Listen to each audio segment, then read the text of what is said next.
Jambi. Ini banyak pangkatnya. Kalau Kiai Ma'ruf Amin, Kiai sekaligus pejabat. Ini medeni Pak Bupati, Pak DPR RI, Pak Elvis. Ini salah satu DPR RI se-Indonesia yang kali ini mendapat kemuliaan karena sungguh-sungguh ditelepon sama Ketua Umum Dr. Abdul Muhaimin Iskandar. Ketua Umum, Menteri Koordinator, nelpon Pak Elvis, era-era kedatangan Kiai Dewan Suro. Seluruh anggota Dewan dan semua kawan-kawan NU, sanane para Kiai, Nyai, wabil khusus wali-wali santri dan santri-santri yang diwisuda yang dimuliakan oleh Allah Subhanahu wa Ta'ala. Tidak lupa sahabat saya, Profesor Dr. Kiai Tambis yang pernah ketemu di Pelangi. Ini teman ini di sini. Masya Allah, keluarga Jogja dan semuanya yang hadir yang susah saya sebutkan satu persatu karena saking mulianya. Pak Bupati, mohon maaf. Pak Bupati, ini yang paling mendapat amanah di daerah sini. Alhamdulillah wa syukurillah, Bapak TNI, Pak Polisi dan sejawatnya, Pak Kepala Urusan Agama, semuanya ya Allah, semoga haji yang akan datang bisa baik-baik saja. Tidak usah khawatir Pak, saya ini sahabatnya Kapolri. Jadi makhluk di dunia ini kalau sudah kumpul, yang paling mulia dua. Satu kiai, yang dua polisi. Satu menjaga keimanan, dan satu menjaga keamanan. Jadi kalau sudah hadir begini ini, semuanya merasa aman, semuanya sempurna imannya. Amin. Allahumma. Bapak Ibu yang kita muliakan, malam hari ini adalah acara yang paling mulia di dunia dan akhirat. Pernyataan ini tidak isapan jempol. Karena apa? Karena malam hari ini kita memuliakan Al-Quran, kitab yang paling mulia, karena dibawa oleh Nabi yang paling mulia dan diamalkan pedoman oleh umat yang paling mulia. Mau mulia apalagi?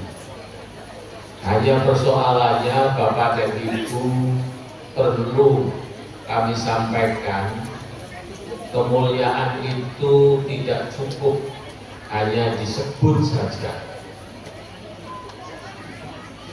tetapi kemuliaan itu harus ditularkan kemana-mana.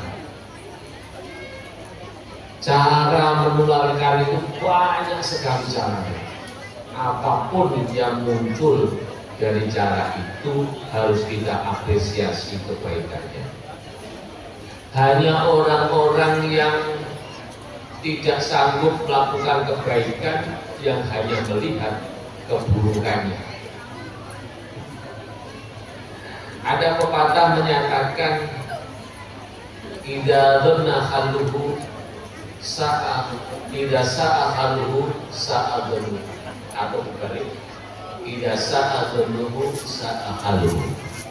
Jika orang itu buruk perilakunya, maka buruk pula prasangkanya. Jika orang itu buruk prasangkanya, biasanya juga buruk perilakunya. Ini ungkapan yang biasa, tapi perlu kami sampaikan. Bapak Ibu yang saya muliakan, saya tidak akan bicara panjang, walaupun diperpendek, tapi tetap panjang, karena perjalanannya panjang. Karena perjalanannya panjang. Ibu yang kita muliakan, anak-anak kita yang tadi sudah kita lihat, ini adalah bagian dari anak-anak remaja yang genuine.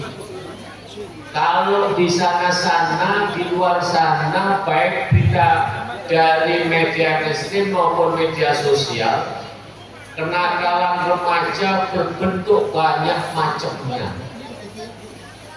Tetapi kita tidak boleh kecil hati, karena masih ada bagian remaja kita yang masih genuine, masih murni, tidak kemasukan minuman keras, tidak kena narkoba, tidak kena seks bebas. Mereka ini adalah bibit-bibit unggul. Ini fakta. Enggak.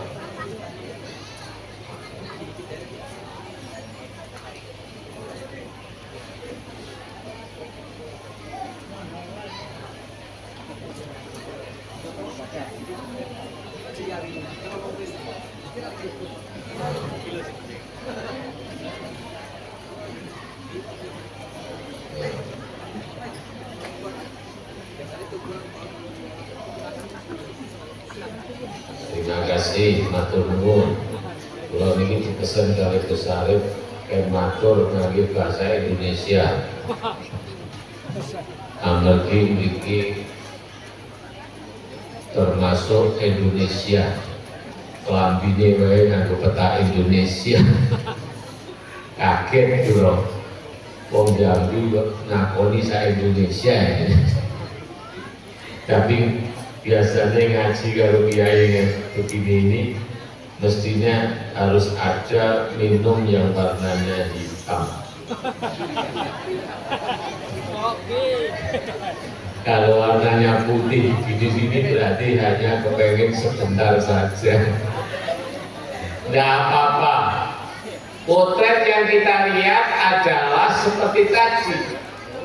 Masih ada bangsa Indonesia mempunyai bibit-bibit yang belum pernah kena virus kenakalan. Ini modal yang luar biasa. Kata Pak Gubernur, yang begini ini hanya bisa dilihat di pondok pesantren. Saya tidak a priori hanya pondok pesantren. Di mana-mana ada. Yang bikin tidak ada itu karena orang tuanya tidak menginginkan. Betul begitu? Betul? Betul? Orang mulia biasanya dididik dan diasuh oleh orang mulia. Bu, Bapak, kepengen punya anak yang baik apa yang buruk? Kepengen punya anak yang unggul atau yang kurang? Pengen punya anak yang pinter atau yang bodoh? Pengen punya anak yang solih atau yang fasik? Pengen anak yang fasik apa yang soleh? Semuanya orang pasti kalau ditanya tentang anaknya pengen anak yang lebih baik daripada dirinya. Tetapi sekarang ini kita banyak melihat orang-orang tua memberikan contoh yang tidak baik, yang bertentangan dengan ajaran anaknya di sekolah maupun di pondok pesantren. Ya, betul gitu? Betul gitu? Anaknya diajari jujur, anaknya diajari tidak korupsi, anaknya diajari selalu tekun oleh guru-gurunya. Tetapi anak-anak itu melihat bapaknya tidak jujur, minta masuk sekolah harus nyogok. Betul? Betul? Minta masuk pekerjaan lewat orang belakang. Betul? Jadi terjadi kontradiktif antara yang didapat Padahal pendidikan yang terbaik adalah ada role model, ada contoh. Ada role model, ada contoh. Di pondok pesantren ini 6 tahun sampai 12 tahun, di pondok beberapa tahun, setelah ikhtitam, besok diserahkan kepada orang tuanya, mulai mendapatkan pemandangan yang berbeda. Yang biasanya sebelum subuh sudah bangun, membaca Al-Quran, tahajud, sholat subuh berjamaah, mulai besok setelah hari libur diserahkan orang tuanya, lihat orang tuanya subuhnya molor, akhirnya anaknya tidurnya molor. Cocok enggak? Cocok enggak? Gambaran yang jelas misalnya bapak-bapak, ibu-ibu, Muslim bener, Islam enggak? Islam enggak? Punya Al-Quran enggak? Berapa? Dibaca enggak? Berapa hari khatam sekali? Mulai turun. Ini cara mepengnya. Jangan bangga dulu Gus Arif. Ini lo lihat wali santri. Membaca Al-Qur'annya benar apa salah? Sudah tahu maknanya belum? Tahu tafsirnya belum? Ini Pak Bupati umatnya kayak begini nih.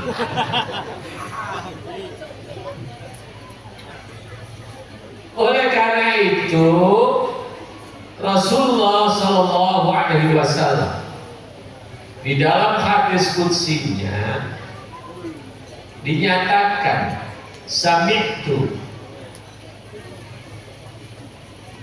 lailatan usriya bi al-haqqa qala ta'ala ya Muhammadu mur ummataka ayyukrimu salasatan. Di saat saya Isra Mi'raj, saya mendengarkan dawuhnya Allah yang Maha Hak, hai Muhammad, kekasihku,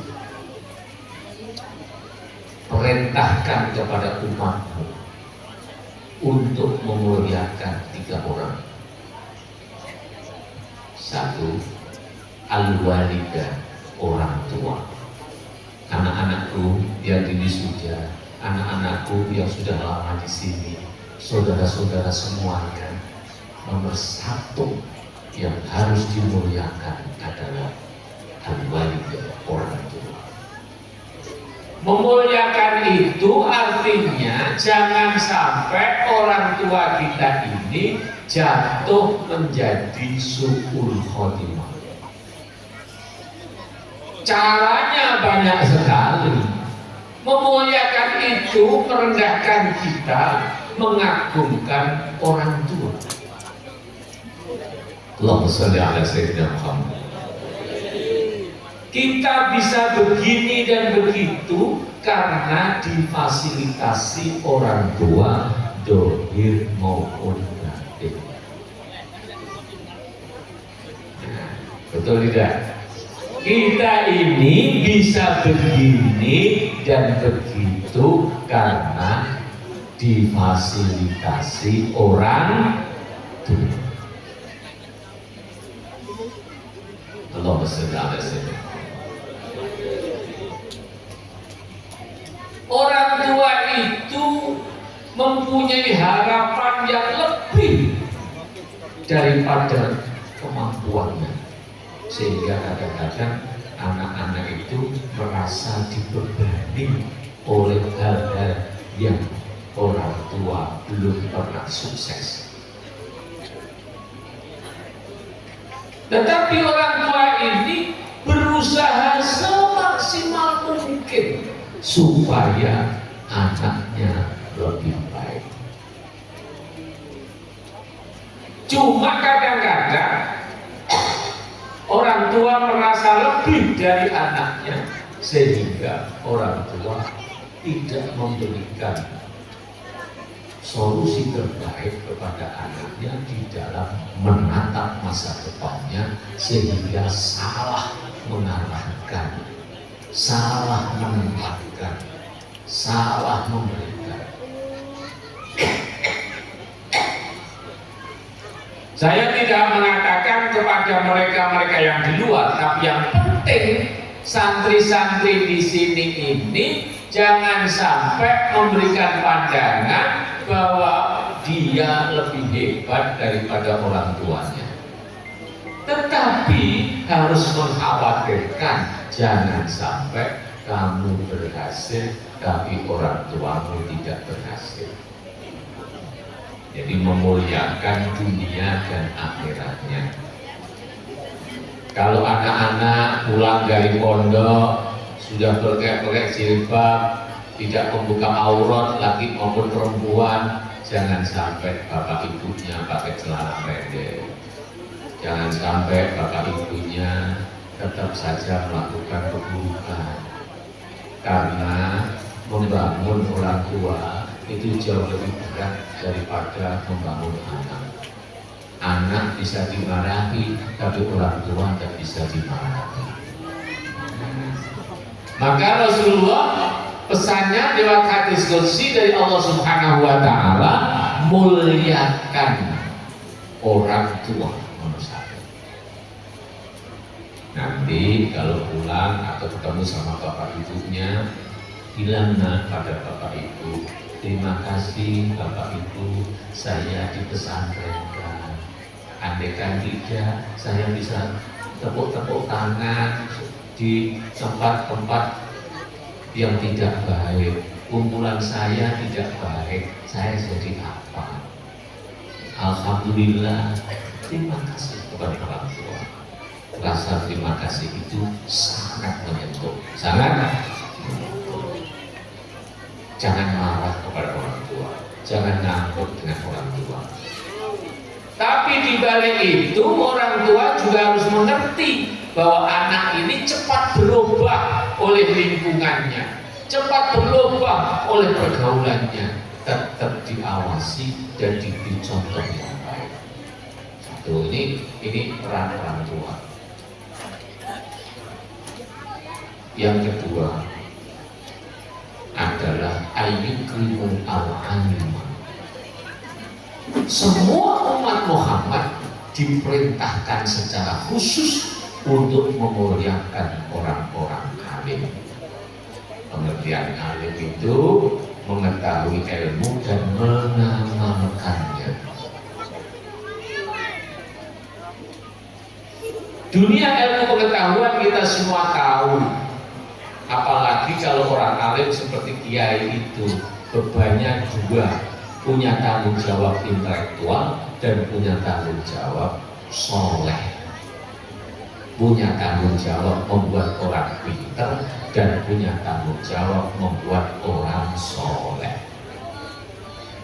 Saya akan sedikit menyampaikan hal-hal yang sangat penting yang jarang disampaikan oleh orang tua. Bapak Ibu yang saya muliakan, orang mencari ilmu itu pasti punya tujuan. Ada 3 tujuan. Wong golek ilmu niku telung perkawis. Pertama, lineri darajah.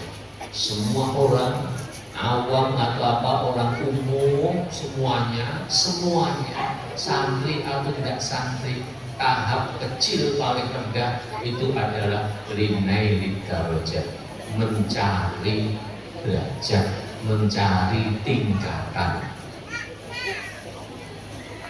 Orang mencari ilmu tingkatan ini ada kalanya dia pengen golek ilmu, cari ilmu, yang penting naik kelas, yang penting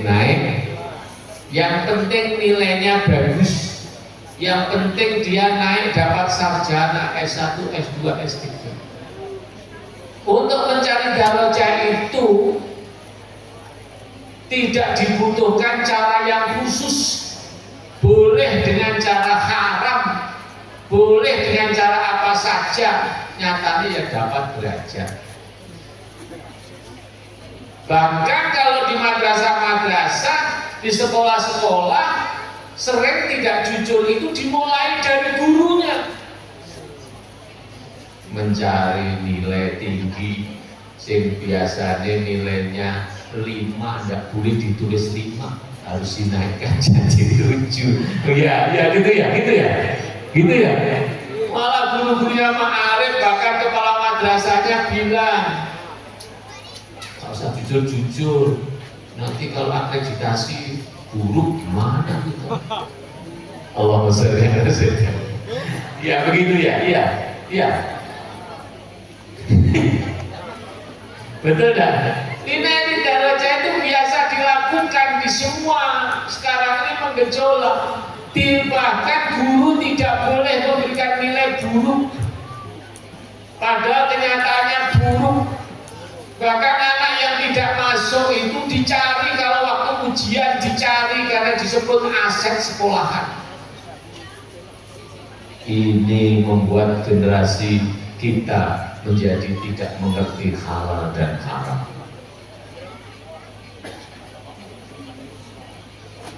Apalagi kalau sudah urusannya, kalau niatnya untuk cari darajah, maka ketika ditanya mau lulus atau ilmu manfaat, mau lulus apa ilmu manfaat, mau lulus apa ilmu manfaat, buktinya apa? Lebih baik lulus tidak manfaat, Pak. Buktinya apa? Mau dikasih ijazah atau mau dikasih manfaat? Pasti pilih ijazah. Entah kapan ya mulai ada begitu. Zaman Mbah Kiai Abdul Sani dulu udah gitu, mau ngaji aja dikeplak gurune ya oke mawon. Tak niki dikeplak gurune ya pulang ganti pindah sekolah. Sehingga mana ini mendisiplinkannya susah. Ini kalau hanya sekedar mencari darajat. Ini fakta. Jadi pendapat-pendapat ulama zaman dulu itu sekarang terjadi, bahwa orang-orang mencari ilmu ini sudah tidak mencari jalan surga, tetapi mencari jalan derajat tingkatan. Allahumma sholli ala sayyidina Muhammad. Sehingga muncul kata-kata begini para kiai, kalau kamu sekolah ya harus lulus, kalau kamu ngaji ya harus pintar, kalau kamu menghafal Quran ya harus lanyah. Ini baru cocok. Karena tujuan yang kedua, orang mencari ilmu linailil manfaat, linailil untuk mencari manfaat. Di dalam mencari ilmu yang bermanfaat baru ada kriteria. Sangune sing halal, carane yang halal, bentuknya yang halal, ditangani guru yang halal, semuanya diatur oleh kebersihan. Ada toharatul badan, ada toharatul batin. Ini baru mendapat ilmu manfaat.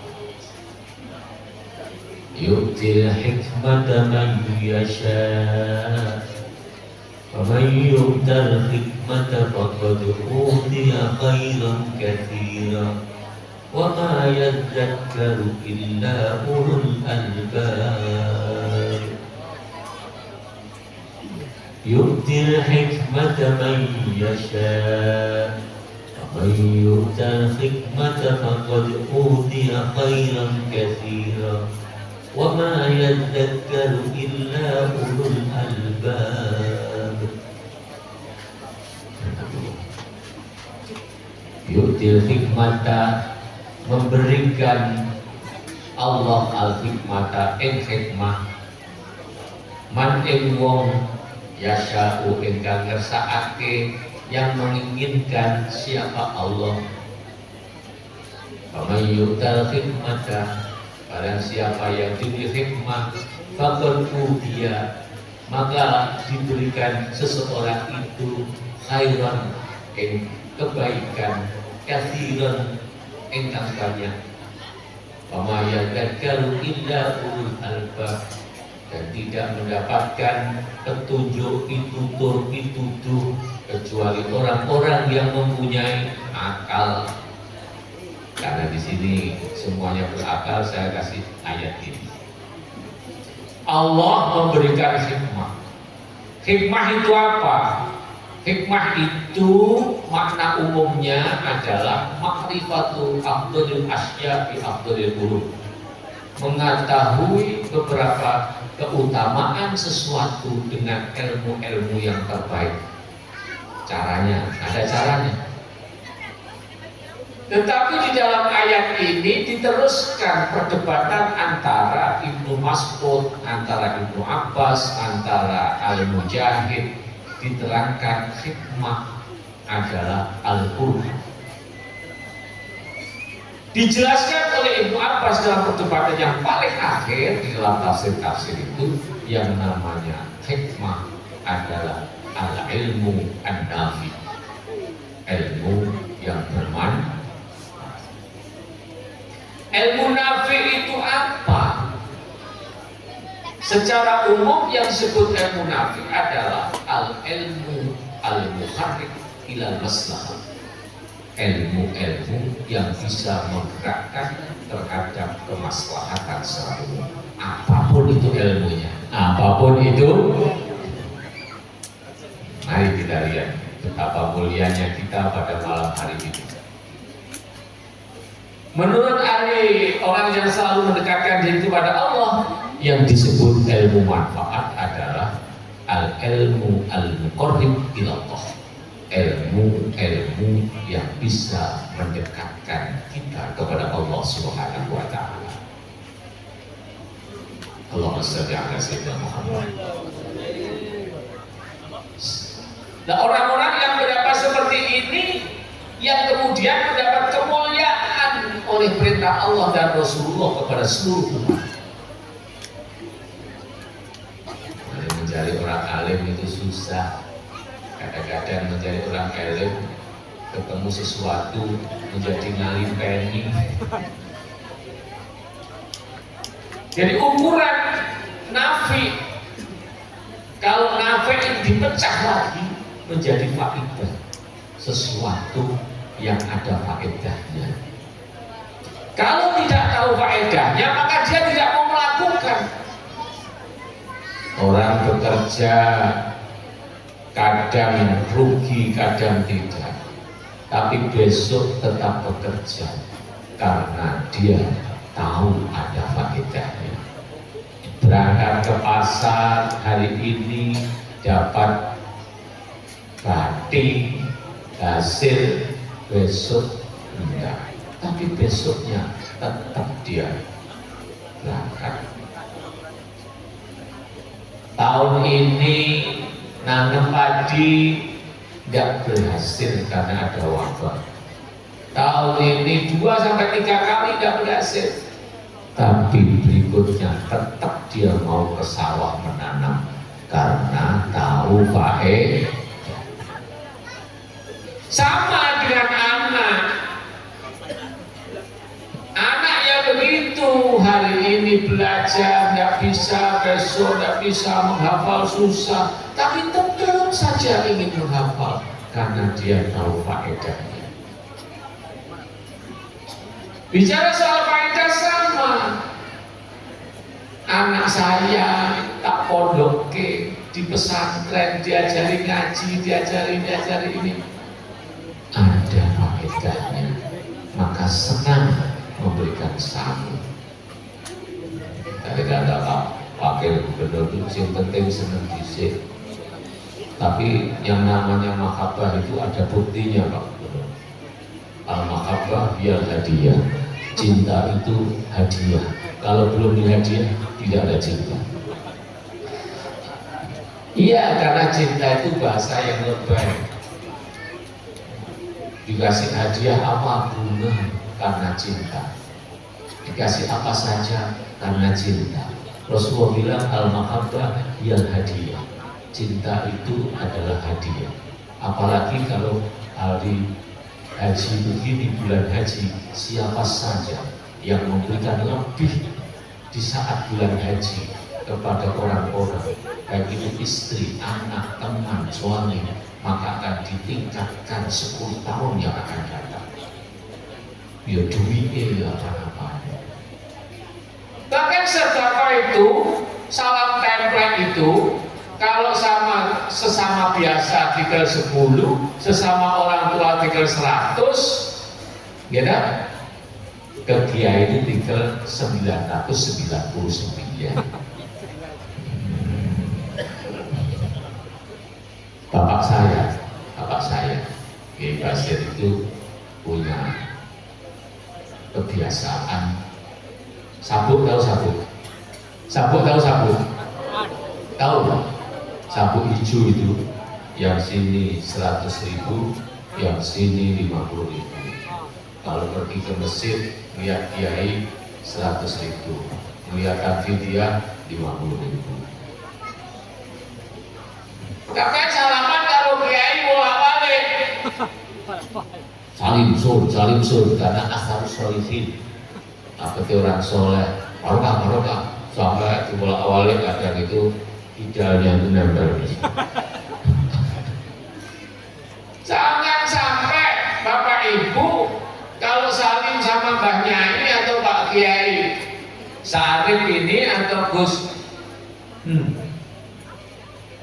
Mabuk Junedi salah teplek tapi batal ke wudhu. Maksudnya batalnya wudhu apa tipis. Nah, kalau tebel kan tidak membatalkan wudhu. Allah maksudnya ini pelajarannya Mbak Kiai Sepuh, karena saya itu drafting Kiai Sepuh, ada Bapak Kiai, ada dulu. Jadi begitu bluehnya gitu. Kalau salam kata sama Kiai, Pak Albina, Pak Gubernur, Bupati, jangan sampai tipis. Karena itu membatalkan wudhu. Jadi harus yang tidak batal ke wudhu tebel. Bayangkan ya kiai-kiai itu Pak, bayangkan orang-orang alim itu tiap hari berzikir mendoakan Anda semua. Bahkan mereka itu adalah warasatul anbiya, orang paling tinggi di dunia ini setelah Nabi dia kiai. Masa sampai hanya mohon maaf atau janji. Allahumma sholli ala sayyidina. Itu penyakitnya pejabat ya begitu. Tidak apa-apa, biasa. Sopo meneh sing ngajari sampeyan nek aku niki.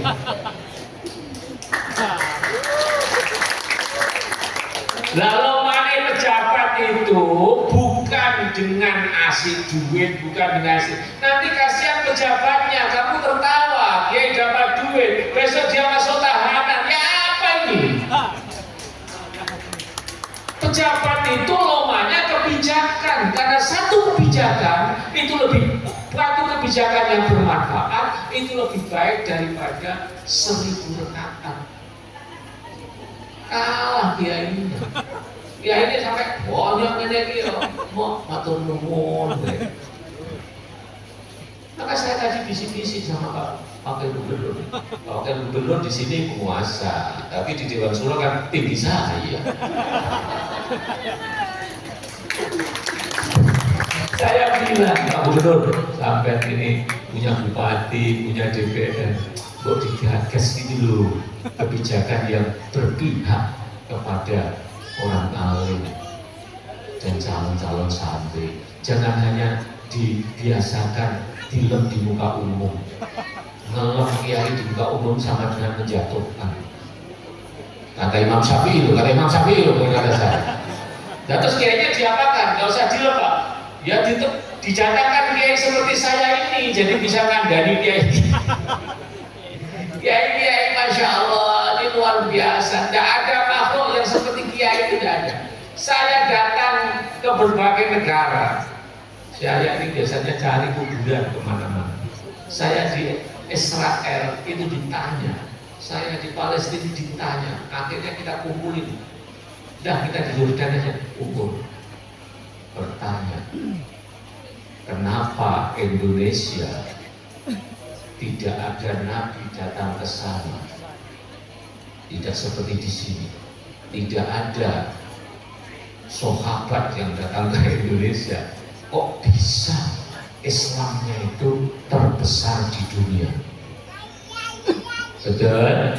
Betul? Kenapa itu? Saya ya jawab ya, enak-enakan saja. Setelah pada ngomong yang pakai bundel-bundelan, yang anu sarjana-sarjana, dengan doktor yang anu, saya bilang, akhirnya saya terpaksa harus bilang, itu ada saat itu ada Kiai Saim, ada Kiai Basir, ada Kiai Hanif Muslim, ada Abdul Marmutohat. Saya keliling dunia 22 hari untuk umroh dan ziarah 7 negara. Saya jawabnya enak saja. Lianna fi Indonesia kathirun minal uyaha. Karena di Indonesia itu banyak kiai. Man huwa kiai? Kiai itu siapa? Al-kiai la yudkaru fil Quran, wa la yudkaru fil hadis, wa la yudkaru fi ijtihadil ulama, wa la yudkaru fi sa'iril kutub, apalagi fil YouTube.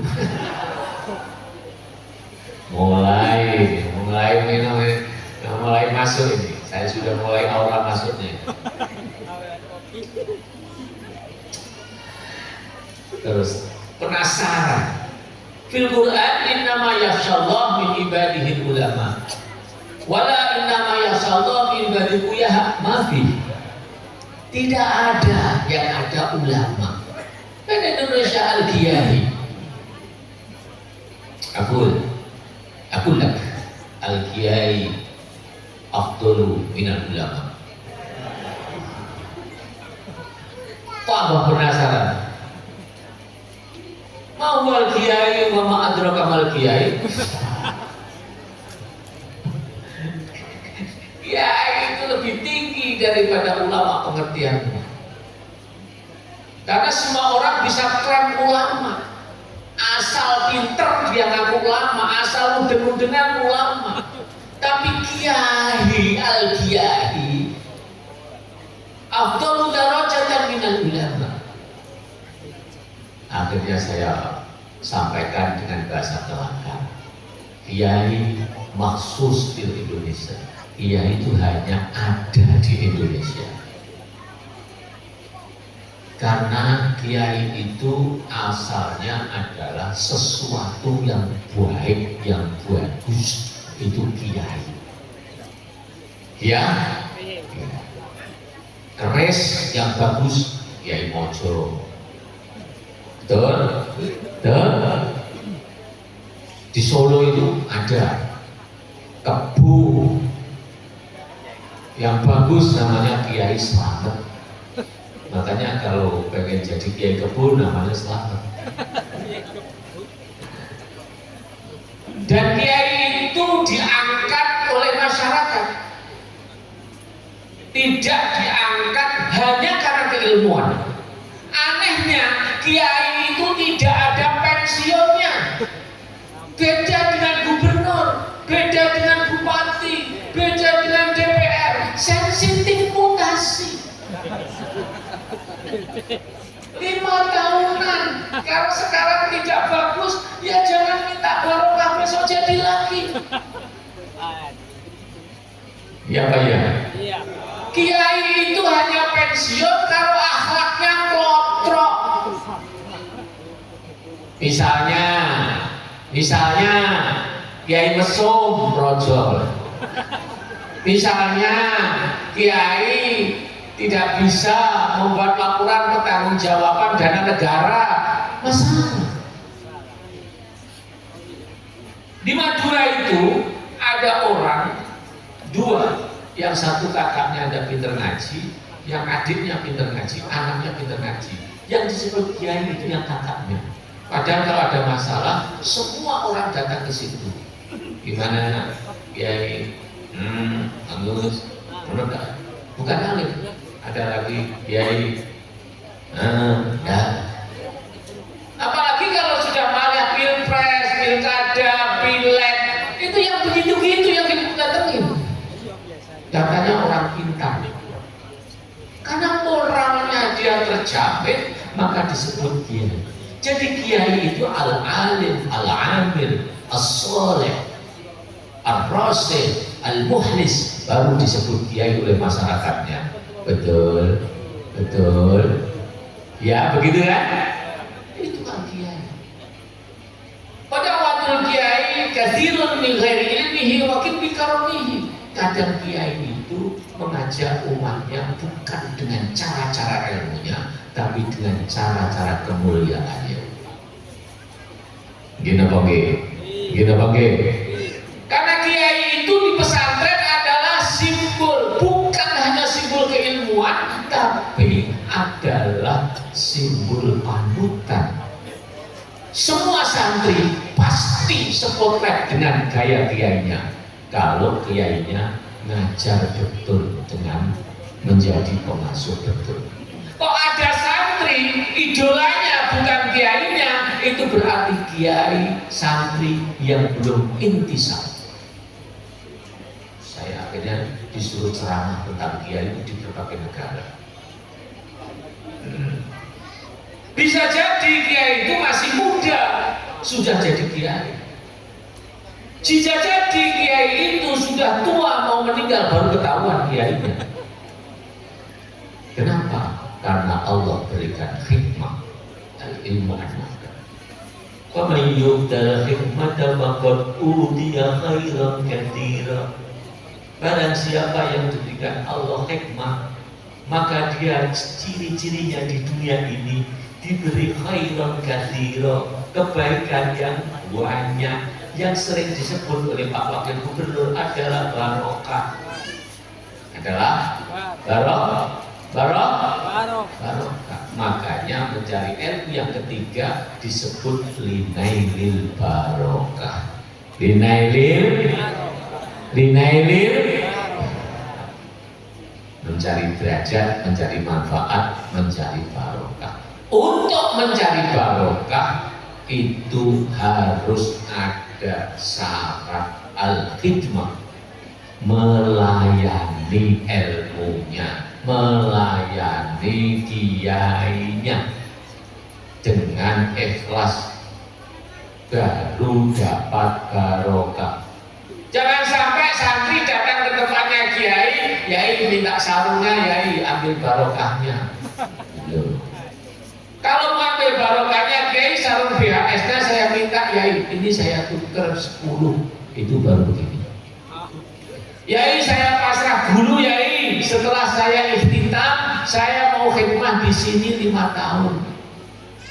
Makanya biasanya di pondok-pondok pesantren itu ada ajaran khidmah 1 tahun, 2 tahun, 3 tahun, biar ilmu nafi'nya barokah.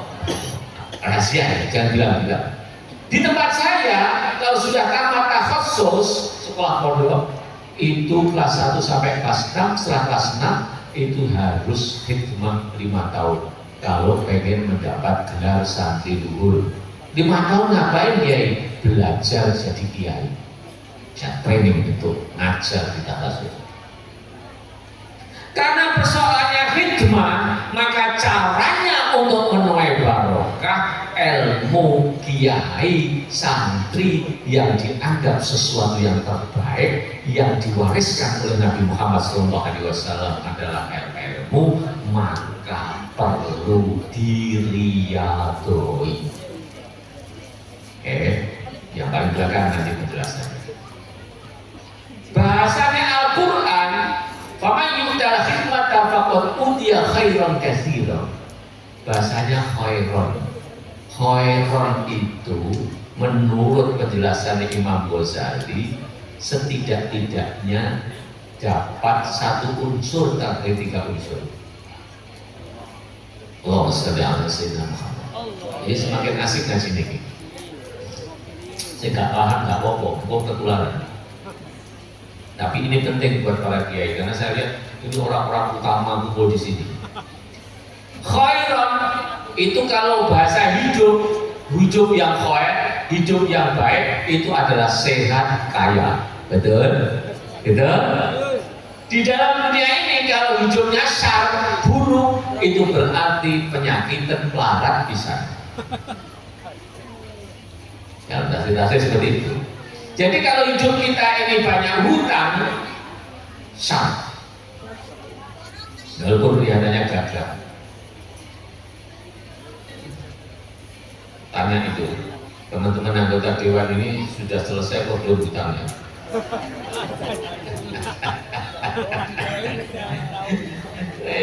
Saya tak kasih tahu. Punya hutang tidak, Bu? Bapak-bapak punya hutang tidak, Bu? Punya hutang senang apa susah? Kok seneng? Makanya kalau ada orang mau mati, istrinya bilang, Mas jangan mati dulu, Mas. Kenapa, Dek? Hutangnya belum selesai, sepeda motornya belum selesai, mobilnya nanti gimana ini? Jangan mau mati, wasiat jangan mati dulu, Mas. Belum lagi nanti hitung dino dari mana nih duitnya. Allahumma sholli ala sayyidina. Hutang itu senang apa susah? Kok senang hutang? Nanti penjelasannya beragam. Nah, khairan di sini yang berkaitan dengan barokah, orang yang diberikan hikmah, ciri-cirinya adalah diberi kebaikan yang banyak, kebaikan minimal 1 dari 3 pengertian. Karena khairan itu isinya 3. 1, an-nafi, sesuatu itu kalau ada manfaatnya dibilang baik. Betul. Betul. Dan itu bisa sifatnya umum atau sifatnya pribadi. Minum kopi begini ada manfaatnya enggak? Kalau ada buat saya ya baik. Kopi itu Pak Kiai, kalau yang allati takhruju min siliti liwa, kopi yang keluar itu segini itu 1.500.000. Kalau yang KW1 1 juta, KW2 750. Terus kopi ini tadi harganya berapa? Kira Gus, Gus Arif kira Gus. Berapa di sini kopinya yang untuk Kiai tadi? 2.000. Ini kalau kopi murah ini membunuh Kiai secara kelak. Tapi karena diberi hikmah ya dilindungi oleh Allah. Allahumma sholli ala sayyidina Muhammad. Kriteria baik adalah nafi, ada manfaatnya, ada faedahnya. Yang kedua, lazim, enak. Makanan ini pesennya dari mana, Bunyai? Kok enak? Baik kalau gitu. Jangan nek Bunyai bariah ngono wis tamat ning ladeni wong bojone. Ladeni anake, ladeni satrine, makanya Bu Bariah ini nirakati hafal Quran, dongakno, pondok-pondok besar itu pasti ada kiainya atau bunyainya yang nirakati santri dan wali santri. Ngarjo, bunyai sepuh, terus poso, jalur ijazah, ini semua ada setiap pondok besar. Ibunya Gus Dur ya udah lahir.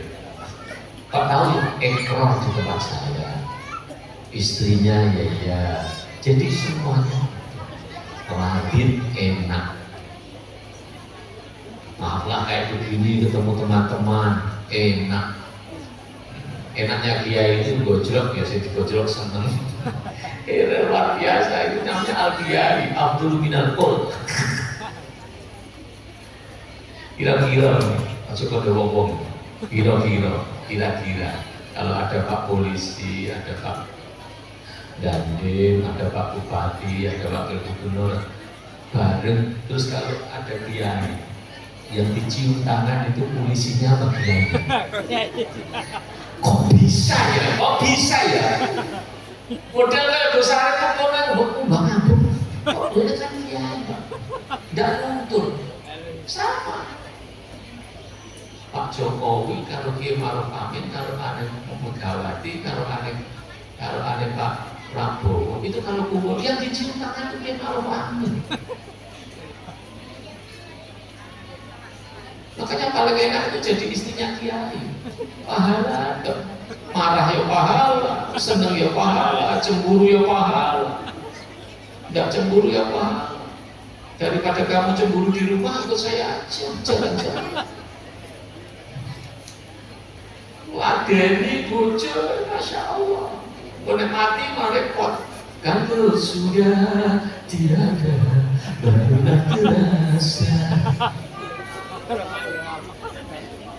Ya, ini ladir sing enak oleh ladeni, sing enak awet dahar.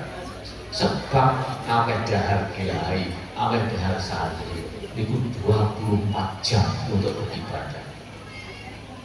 Sampai semuanya wali-wali santri, berbahagialah kamu, rizkimu dipakai ibadah anakmu selama hidup minal mahdi ilal lahdi. Belajar itu ibadah seumur hidup, bahkan kelebihannya waktu sudah meninggal.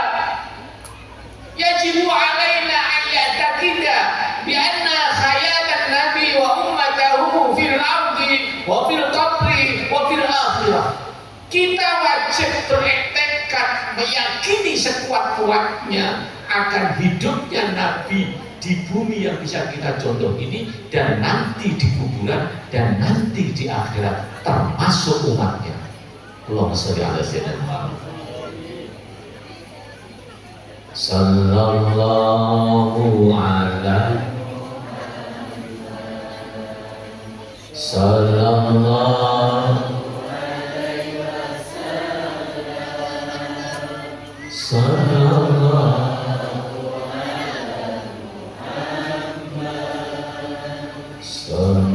sallallahu alaihi ya habibi ya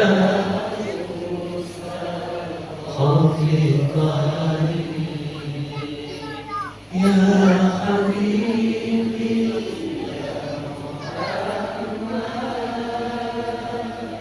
ya arusan ya muhajjah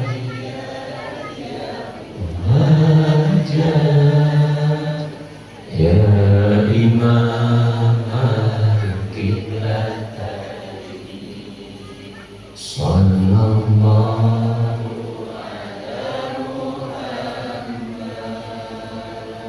sallallahu alaihi wasallam sallallahu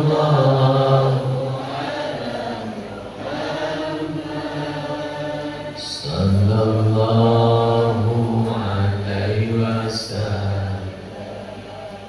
Enak betul. Berarti sholawat itu baik karena enak tidak hanya di lidah, tidak hanya di sini saja, tidak hanya di panca indera, tetapi di hati juga enak. Ladin lah. Yang ketiga unsurnya adalah al-jamil. Jamil, elok. Lawan katanya buruk. Kira-kira saya kalau ngaji di atas sini terus pakai kaos, odon, pakai celana pendek, elok enggak? Enggak elok. Jadi elok itu hal-hal yang bersifat kesantunan, hal yang bersifat istighsani. Nafek itu bisa yang akan datang nanti. Jamil itu bisa yang sekarang dan sekarang. Ladid itu spontan. Kalau tiga ini kumpul luar biasa. Ilmu itu ada manfaatnya, ilmu itu enak, ilmu itu indah. Ada. Jangan sampai bapak-bapak, ibu-ibu memberikan sesuatu kepada anak tidak dipertimbangkan manfaatnya, tidak dipertimbangkan enaknya, tidak dipertimbangkan jamilnya untuk sekarang dan yang akan datang. Yang sering disebut oleh Syekh Mahfud, kekinian dan keakaran.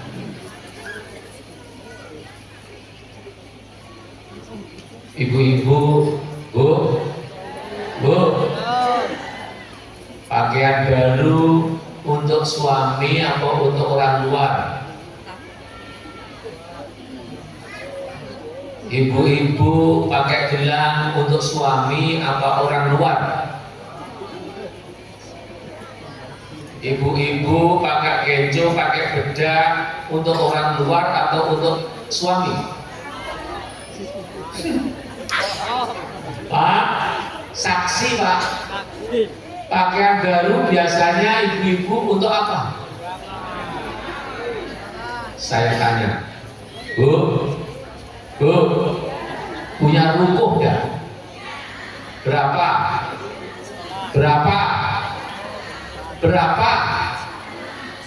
Bakul atau banyak?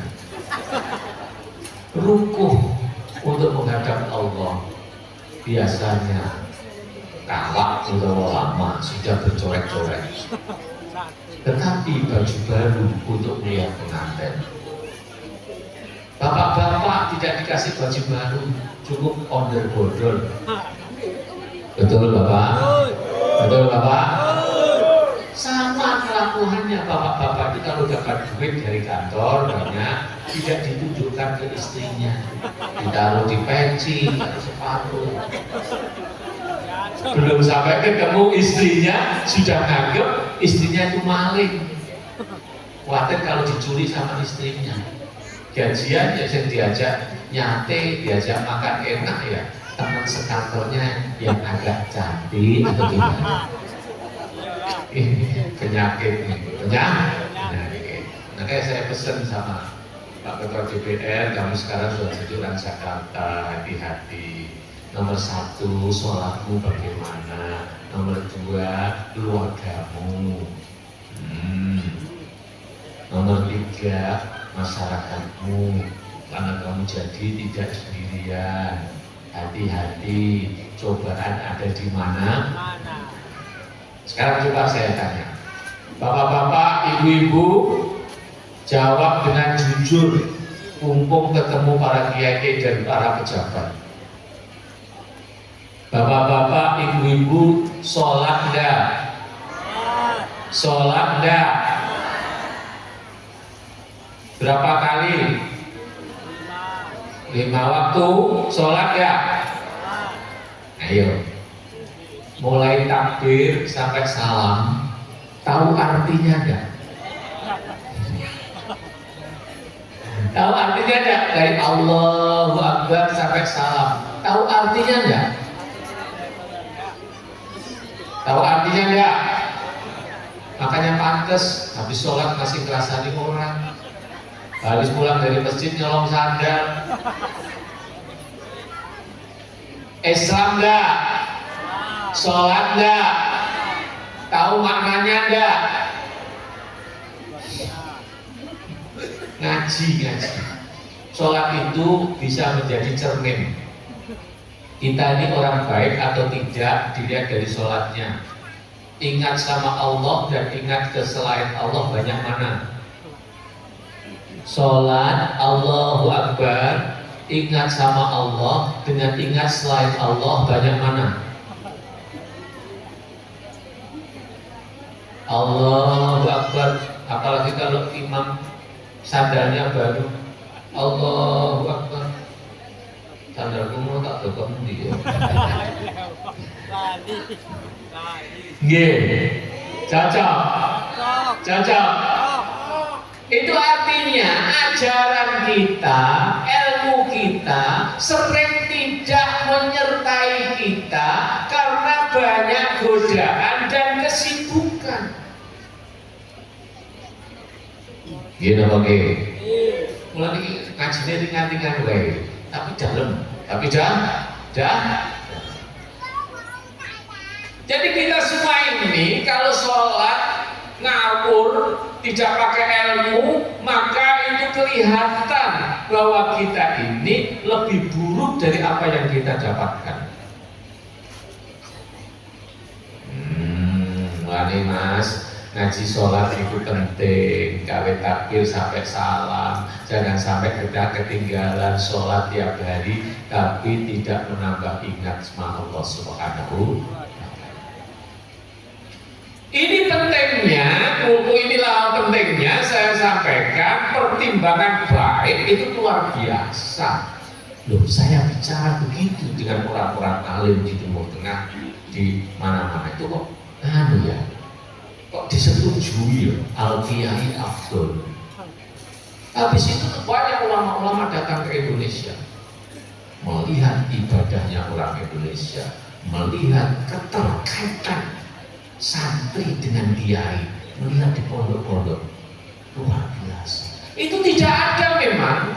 Makanya saya itu tidak setuju kalau alumni mutakharijin disebut begitu. Mestinya lebih dalam lagi. Mereka yang sudah mondok di sini itu disebut al-mu'allikin, orang yang selalu tergantung, ingat, terkait dengan kiainya. Paling berat kita ini memutus hubungan kiai dan santri, tidak ada ilmunya. Sampai sedo pun yang namanya santri itu pasti kirim Fatihah kiainya. Jangankan begitu, di mana sih ada guru mengajar seperti kiai? Kiai itu kalau mau baca kitab, belum sampai baca kitab sudah kirim Fatihah pengarangnya. Ya, Al-Fatihah. Setelah itu, qala al-mu'allif rahimahullah ta'ala wa nafa'ana bihi wa bi ulumihi fid dharain amin. Belum membaca kitabnya, belum membaca bukunya, itu sudah kirim doa kepada pengarangnya. Di mana sih ada Pak Profesor dosen ada yang begitu Pak? Nah, saya banyak ngomong dengan profesor sampai ini kalau tidak meniru kiai itu, penampilan ini mengkhianatkan pengetahuan, pengkhianat intelektual. Mbok sekali-kali seperti kiai itu loh, rumahnya dibuka untuk memberikan kuliah gratis. Seperti kiai mengajar gratis, mendoakan itu baru namanya orang petualang ilmu betul, pengabdi ilmu betul. Makanya kiai-kiai mbok orang duit titel kaya Gus Karim tuh mati diholi. Sopo sing gak bangga mriki, Mbah Kiai rawuh mriki. Ngapunten punya ini harus saya deklar. Sampai sengaja ora apa-apa.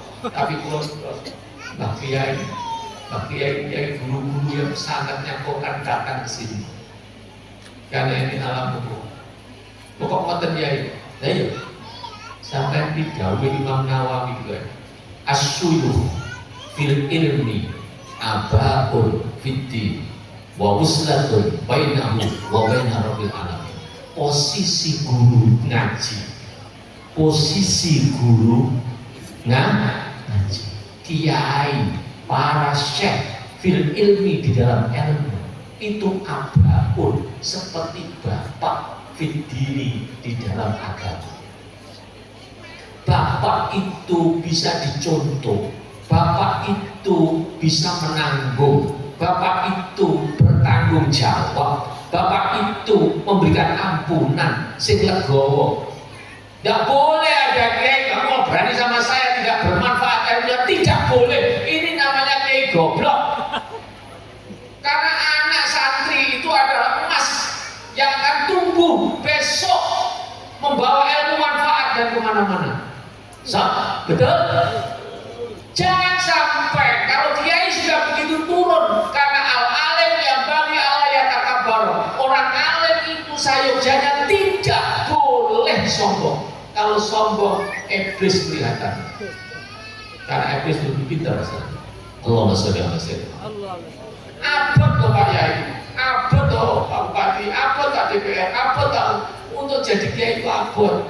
Abot itu berat. Berat itu abot.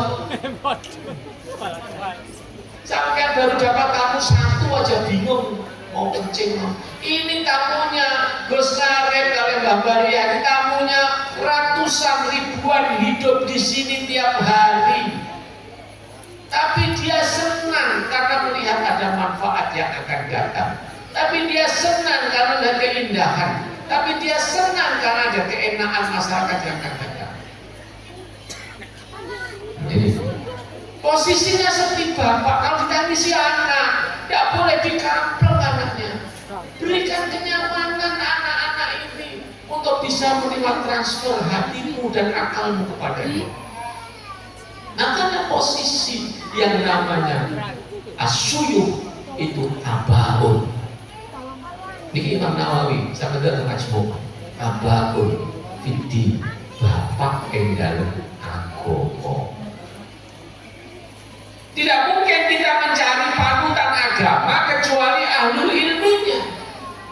Pasti akan keliru. Maka banyak ajaran-ajaran yang keliru karena tidak ada ujungnya. Nikmat itu baik taat maupun maksiat disebut nikmat. Walau karena usotan. Tapi kenikmatan ini harus kamilah, harus sempurna sampai surga. Ada kenikmatan-kenikmatan yang tidak kamilah, tidak sampai ke surga, namanya nikmat nakisah yang hanya berhenti di dunia. Makanya amalnya para kafirin, lawan non muslim itu amal baik tetap mendapatkan pahala ganjaran di dunia saja.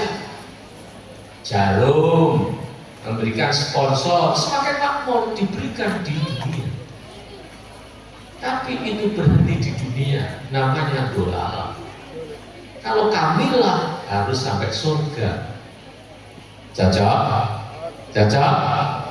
Butuh siapa ini? Peran yang kedua yang nama syuyuh fil ilmi adalah wuslatun bainahu wa baina rabbil alamin, yang bisa menyambung kamu dan Allah Subhanahu wa ta'ala.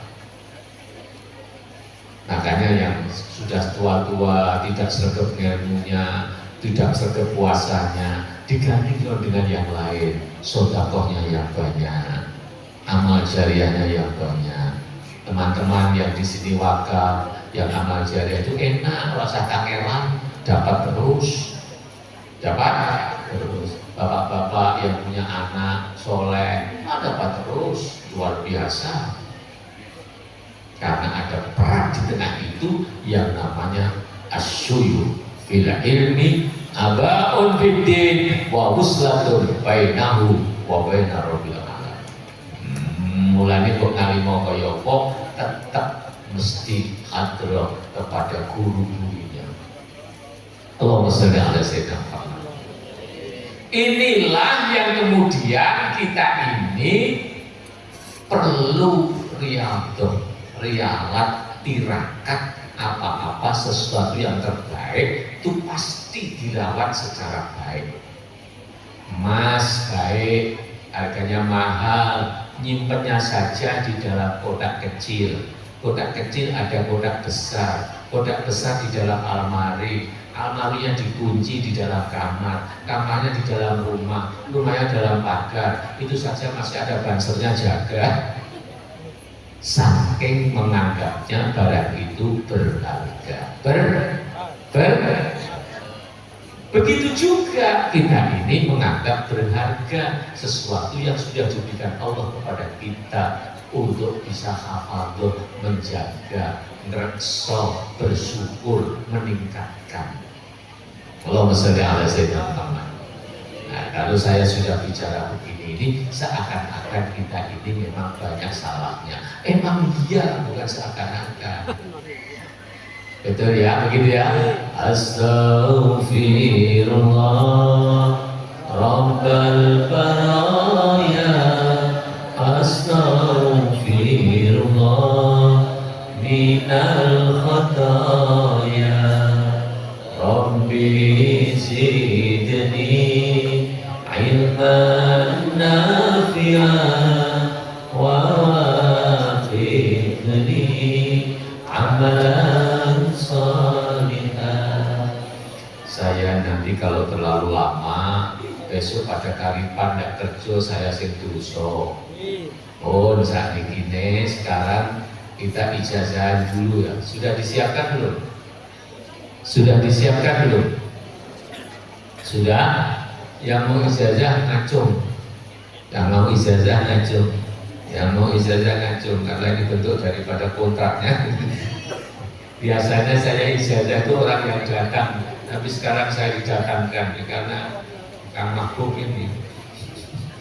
Ya udah, enggak apa-apa, yang penting ini karena ilmunya para sesepuh, ya para sesepuh. Saya hanya sebagai jalan saja, ya. Monggo dilihat lembaran pertama, Inna Fatahna. Sudah dibagi belum? Inna Fatahna ini untuk padang hati, supaya hatinya padang dan rezekinya lancar, dan rezekinya lancar. Ini wiridannya para kiai, para wali yang di daerah saya, namanya Mbah Sanusi dan seterusnya, itu wiridannya ini supaya dibuka hatinya.